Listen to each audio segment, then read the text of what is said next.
Hey folks, look what I got. A custom 20-gallon kettle by Spike Brewing. You want to see more about it? Keep watching.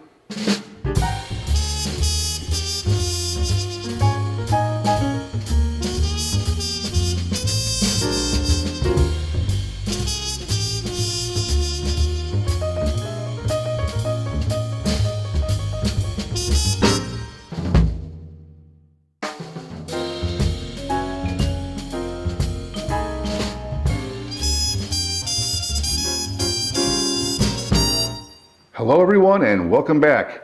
Yes, I have a new brew kettle, a 20-gallon custom pot by Spike Brewing.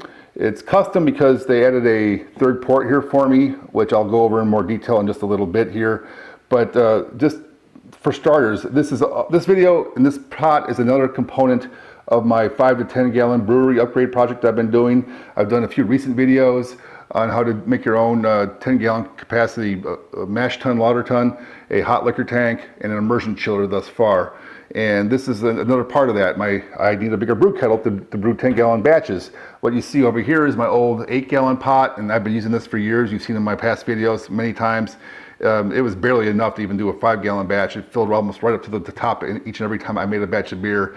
So I'm going to retire this pot. It's an aluminum Polarware pot, if you were curious. I don't think Polarware even exists anymore as a company, I don't think. But anyway, it served its purposes quite well over the years, and it's being retired. So now over here, this is my new kettle going forward, folks. Stainless steel. It's a Spike Brewing 20-gallon pot, but it's custom because of this custom port here they put on the side. They welded in a third port for me based upon some questions and some feedback. I've talked to them about what my brew house was going to be like, and so I got the custom port here. Got some a temperature gauge, a couple ports with these 3-piece stainless steel ball valves. And I've even attached a couple of quick connect or cam lock quick disconnects for my brewery, which I'll go over in more detail in a future video. But so far I'm liking it. It's robust. It's somewhat heavy because it's stainless steel, but it's not too heavy. Coated handles, really nice. And what I like most about this is what's inside. So let's take a look. Looking inside the pot, I want to point out some features here which I find really interesting and what actually ultimately sold me on buying Spike Brewing kettles rather than some other brand. Well, for starters, you can see here is the temperature probe thermo well sticking out. That's not anything unique among other kettles, but what I like about this is that the bottom of this thing is, I call it recessed, but it's lower than the lip around here.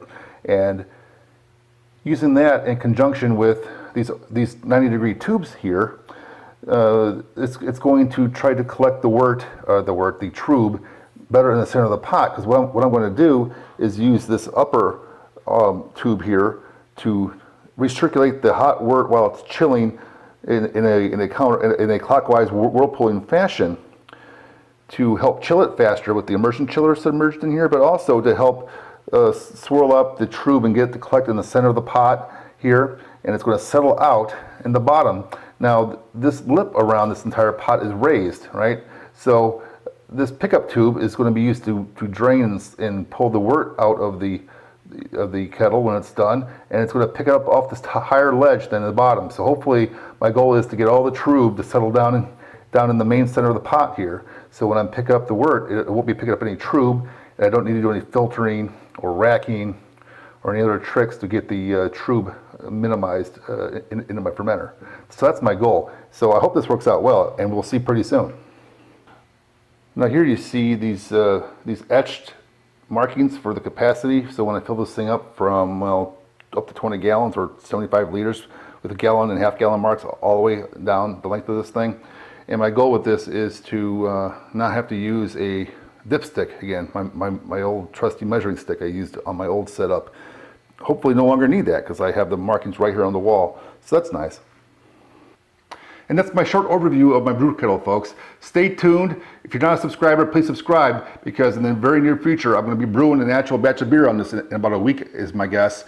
And I'll be putting this thing through its paces in a new video, a new high-level overview video showing my new brew system from start to finish. And this is going to be a major part of that, showing you how I use all these valves and all the dip tubes and all the stuff in here to my advantage here. So if you haven't subscribed, make sure you sign up, subscribe. There's a little bell next to the subscribe button to get notified of future videos. So go ahead and hit that button as well, so you get notified of when that video comes out. But other than that, if you like the video, give it a thumbs up, and I'll talk to y'all next time. Thanks for watching. Be sure to check out other videos on my YouTube channel, and don't forget to subscribe.